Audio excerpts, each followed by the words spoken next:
Every year, more and more great indie games are released, and 2024 was no different. So what we're gonna do is talk about one game from every month of 2024, because there's a great chance that some of these snuck right by you. And to kick last year off, we had Turnip Boy Robs a Bank, which is the sequel to Turnip Boy Commits Tax Evasion. It seems like Turnip Boy is really sticking it to the man. This is a top-down action game where you're tasked with getting loot, and that means beating bosses, shaking down citizens in the bank, finding relics, and other things that you want to bring back to the truck before you die along the way. If you do that, you lose half of your earnings and head back to HQ. And as you move through the bank, you're going to find different items that allow you to unlock different parts of the bank. You're going to need bombs to unlock the vault. You're going to need certain pickaxes to break down statues to get a rock. Of course, you're going to sell that rock for lots of money. And that's the point of this game, to accrue as much cash as you can, head back to HQ to buy more things, and then get back to the bank. The game's combat strives on simplicity. There's really not much going on here aside from finding different weapons. And as you unlock different weapons, you can bring those back to HQ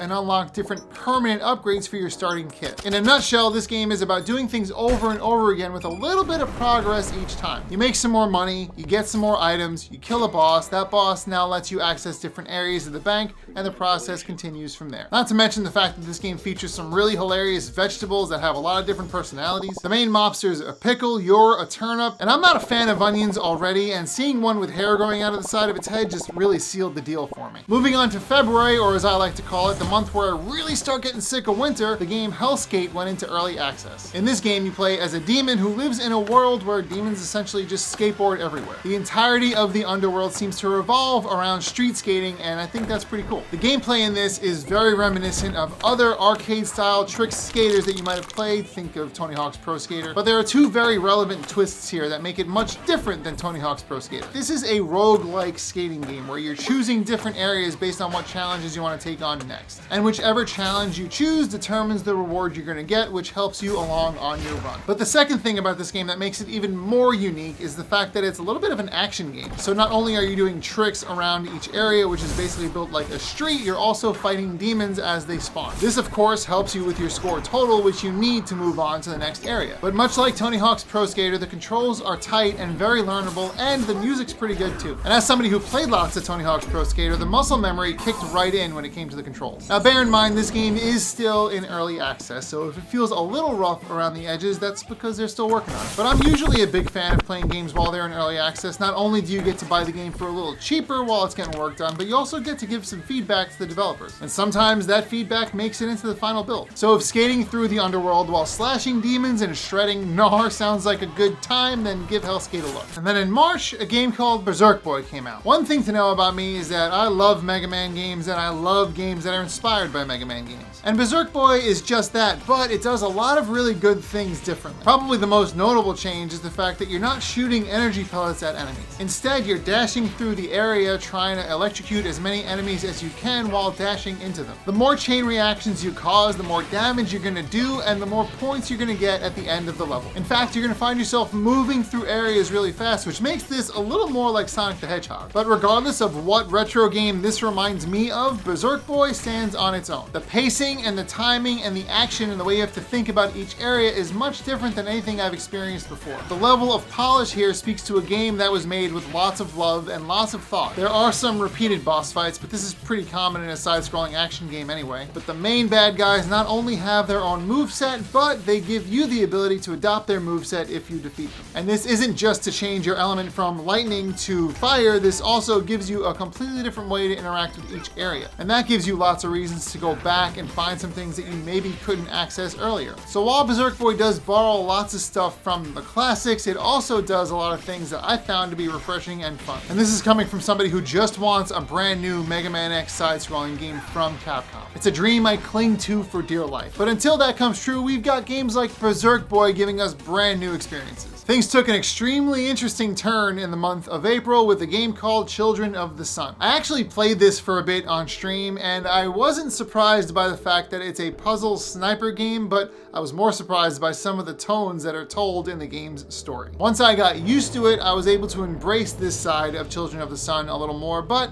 Let's talk about the gameplay first. In this game, you play as a person who can telekinetically move bullets with their mind. So it's up to you to find the perfect angle to take the first shot, and then from there, you're essentially ricocheting bullets from person to person until you take out the entire squad of enemies. And as the game progresses, you're going to get more abilities that give you the chance to move the bullet mid-flight, speed up the bullet, and do things that make otherwise impossible shots possible. The art style and aesthetic of Children of the Sun is nothing short of off-putting, and this is exactly by design. And that's because this game's story revolves around someone who's trying to get revenge on an entire cult all by themselves. This cult used the powers of this person against their will, and now this person's taking back their strength and laying waste to everybody involved. So some of the narrative turns that this game takes might be a little surprising, so just go in with an open mind. Life wasn't easy. I was a freshly divorced duck. From sniping cultists, we now have solving puzzles as a detective duck. Because in May, a game called Duck Detective: The Secret Salami graced us with its presence. When I got to the May portion of the research for this video, I did not realize that Duck Detective not only is a game, but it's a series of games that's been around for a little bit. You play as a literal duck detective who's down on his luck. His name is Eugene McQuacken, and he's gruff, he's sad, he misses his wife, and he's addicted to toast. And just as he was down on his duck, a new case has landed on his table. It's the case of the missing salami. Duck Detective is a point-and-click adventure where you're looking around each area, picking up on clues,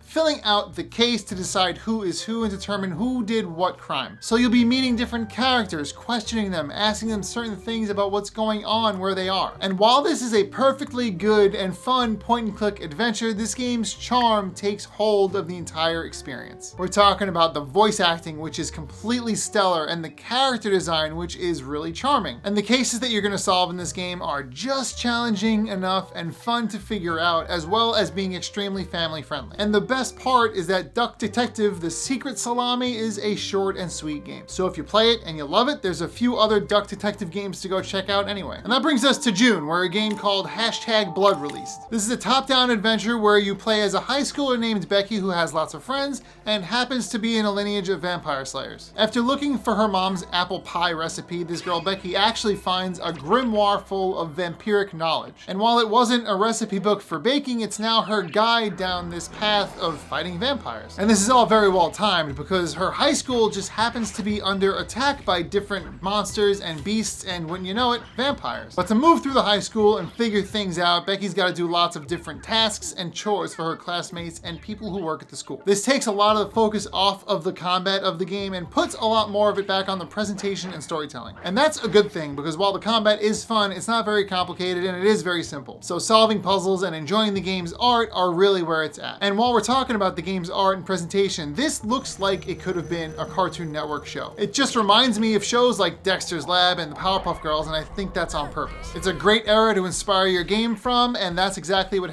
#Blood is all about. Another fun thing that isn't the game's combat is how it approaches social media as a main component of gameplay. Becky will take a selfie and post it to the in-game equivalent of Twitter, and on there you'll see her friends and her dad interact with what she posts. And sometimes it's a lot of fun to just watch the conversation unfold and see the things that they're going to say about your pictures. So while it might not be the most flushed out action adventure game, #Blood does have a lot of personality to fill in those gaps. Now we're in the month of July. Things are getting hot outside, everyone's getting gross and annoyed about summer, but indie gamers knew how to stay cool with a game called Arranger, a role puzzling adventure. This is a top-down adventure game, and I'm emphasizing the adventure part because there's combat, but not really. The entire game takes place on a tile system, which you move as you move your character around. I think it actually makes more sense to say that you're moving the board around and your character just happens to be part of the ride. You play as a character named Gemma who was found as a baby and raised in the town that she now grew up in. But knowing she wasn't part of the town, she decides to move out into the world and see what she can find out about herself. And while the story is a big part of the game, I think the standout feature here is the way the world and the puzzles all work. There are enemies that need to be vanquished with a sword, but you need to use that sword by moving it around the map and then nudging it into into those enemies. And in some cases, you might not be able to move Gemma to where she has to be unless you move her on the edge of the map, which then pops her out the other side. Moving through a ranger involves you throwing out what you know about other action adventure games that might look like this, and instead start thinking about it like it's a tabletop experience. You've got an unlimited amount of moves, but you need to be smart about how you navigate the board. And to top things all off, this game has really charming presentation. The art, the music, even the writing make it worth coming back to. And if you're somebody who loves puzzle games, then you're gonna love Arranger, a role puzzling adventure. And then the month of August kept things moving in the action adventure space with a game called Crypt Custodian. Now this is a lot more traditional when you think of a top-down action adventure game. You play as a recently passed on cat who takes on the role as custodian for the underworld. But all that really means is that you're a cat with a broom fighting off demons in the underworld. And although this is an action adventure game with puzzles, I did find it surprising to see just how much of a focus there was on combat. Almost every challenge I ran into involved survival in some way against a bunch of enemies. At one point I was cursed and I had to fight 15 enemies without taking any damage. And even though it was kind of frustrating, it was fun to do. So there's a fair bit of challenge here, but I do think that the combat does outweigh the puzzle solving mechanics. And as you move through the game, you're going to find different maneuvers that let you get to areas that were otherwise inaccessible before. So with the combat as its focus, Crypt Custodian also has fun art, great music, and overall good presentation. And that brings us to September, the leaf month. Everyone's excited about leaves in September. But we're also starting to get a little mysterious, and that's a good thing because a game called Shadows of Doubt came out in September. This one might be the most interesting game on this list. It isn't to say it was the most interesting game of the year, but it definitely threw me off. Shadows of Doubt is a procedurally generated murder mystery game. You play as a detective in a world full of citizens that are possible suspects in a murder case that you're gonna have to solve. And I'm being a little open-ended here because while there are some curated cases, this game is about the generated cases that it has the ability to whip up for you. You're gonna follow clues and use all sorts of tools to find out what happened at the murder scene and call up restaurants to see if they know what happened to the victim in the situation. And as you learn more and more about not only the case, but where that person might have worked and the friends they might have had, you're gonna build an entire investigation board, which is gonna get a little unruly over time. But that's okay because this game has a lot of coordination and color coding that you can do and all sorts of ways that you can make your own systems to solve these cases. And on top of that, there's a fine system, so if you get caught stealing, you might get fined or arrested or beat up by somebody in the game. You can break into places to try to find clues or sneak in through the vents to try to get into places that are otherwise inaccessible. But again, don't get caught because it will literally affect how your game goes. The graphics are very simplistic, but they are their own thing. I actually like the way this game looks a lot. It's giving like early PlayStation 2, late PlayStation 1 era, and I am totally here for it. And to top it all off, every character in the game has their own schedule and lifestyle. So investigating how they do things involves understanding what they do with their days. It's about as close to a murder mystery simulator that I think we're gonna get for a long time. And now that brings us to October, which is the month of Halloween and blood and guts, demons, and a game called Kill Knight. Kill Knight is probably the most action-y action game I've played in a long time. You play as a knight of hell fighting off the demons of hell, and you do so with 2 machine guns, a sword, a shotgun, and a bunch of other different weapons. It's a top-down, twin-stick shooter where there's enemies coming at you from every angle,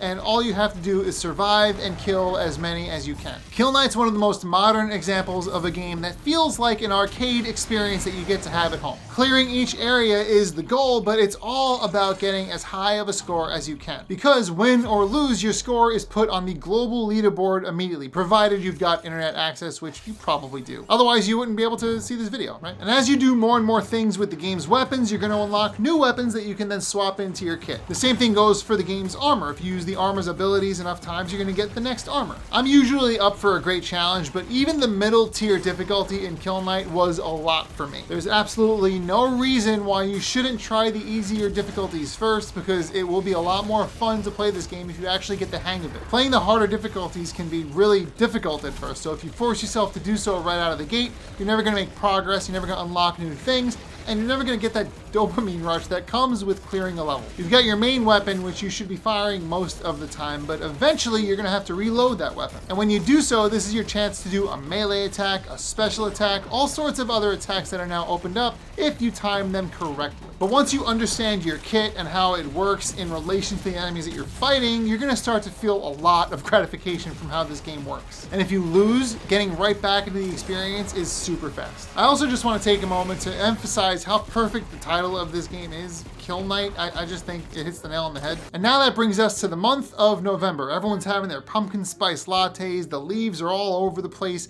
and I have a birthday going on and everyone's celebrating. It's crazy, it's amazing. But on top of all of that, a game called Great God Grove came out. This is a game that when I found it during my research, I was very surprised to see that I hadn't heard about it earlier. You play as a character that everybody refers to as Godpoke in a world of angry gods, or more specifically, a grove full of angry gods. During your travels to this grove, you find a megaphone that seems to be able to take words literally out of people's mouths and send them back to other people. This makes you sort of a messenger between the gods with the goal of making all the gods stop their dang fighting. Above all else, I would say that this game leads with its charm. The way the characters look, the way they talk, the way they sound, the art direction in this game, all of it just makes the entire experience stand out. And I found it really fun to try to solve these puzzles, figuring out what words work in other situations. Obviously there's hints, but it was really fun to have to watch the dialogue as things progress. And also, I thought this was a great take on puzzle solving in general. Usually you're looking for a way to unlock a door or a key, but in most scenarios in Great God Grove, you're just trying to make people happy with enough information that'll make them move out of your way. And since this is all about phrases and words, there's a lot of reading in Great God Grove. And I'm usually fine with dialogue that has to be read, but in this case, I found it to be great. Characters have their own accents and way of speaking, and everyone just had their own personality. And as a result, the entire game has a ton of personality. And finally, the last month of the year, December, which feels like it was just a couple of weeks ago as of this recording. Weird. And it also feels like a game called Anton Blast just released in December, and that's because it did. Whenever we're talking about side-scrolling retro games, we're talking about Sonic the Hedgehog, Mario, Mega Man, but we're never talking about Earthworm Jim or Wario Land 3, but I would say that the developers of Anton Blast had those games in mind for sure. You play as Anton, who is currently being hunted by Satan for having more red complexion than the man of hell himself. And in his jealousy, Satan sends a bunch of demons to Anton's house and steals all of his spirits. In this game, you're gonna be running through levels at top speed with your hammer, and you're gonna be smashing stuff and smashing enemies and getting more points for doing all this destruction. But there are certain areas that also require a fair bit of precision when it comes to the platforming. And I found this to actually be one of the funnier parts of the game in general, because on one hand, you're destroying everything. The game is just telling you to go, go, go, crush, crush, smash, smash. And then suddenly there's a platforming puzzle that if you get wrong, you have to start the level over to try again. The game throws you this balance that reminds you like, hey, yeah, destroy everything, but also like take a second because you could miss out on some secrets. There's lots of different paths to follow, and there's a bunch of different items in each level that you want to try to unlock. This is of course for the completionists out there. If you don't really care about getting all the stuff, you can just barrel right through and who cares. Regardless of what secrets you find through each level, by the very end, you're gonna hit a point where it begins happy hour, and then you have to retrace your steps and leave the level as fast as you can. There's a clock counting down to 0, which if it goes to 0, you lose. And there's usually an enemy chasing you out of the level, so you can't really move slow anyway. Anton Blast is the kind of game that asks you to speed up, run really fast, or slow down, be careful with your jumps. And the fun part of the game to me was finding the balance between those two speeds. Not to mention the sound effects, the art, the characters, everything about this game not only references those retro games I mentioned earlier, but it brings this fresh new look to what should be a retro feeling experience. And I liked it a lot. So with all of that on the table, I was surprised to learn just how many games got by me in 2024. And this video only covers one game per month from the year, so if there were some games that I didn't talk about on this list, let me know in the comments. I love turning the comments section on my video into an even longer recommendation list for not only myself, but anyone else who might find this video as well. But if you enjoyed any of the games on this list at all, whether they were new or old, it is your obligation to like this video. Those are the rules, I don't make them up, I kind of do. And if you really like this video and you want to see see more of this, then make sure you subscribe and turn on notifications for my channel. It's a great way to keep up with all the videos that I'm going to be working on this year, so make sure you stick around. And finally, if you want to be part of the process that helps me make my videos and choose which games I cover, then check out my memberships. Because members get a chance to choose what games I cover on this channel, as well as being brought along on the process of making that video. It gives you a little bit of a behind the scenes look on how I do things here, as well as being part of the overall process. And I know uploads slowed down a bit towards the end of the year. I got busy and then I got sick, and now here we are, January, and we're starting fresh, and I'm very excited to do so. And with all that being said, thank you very much for letting me talk your ear off about 12 games from 2024 that you probably missed, and I will see you in the next one.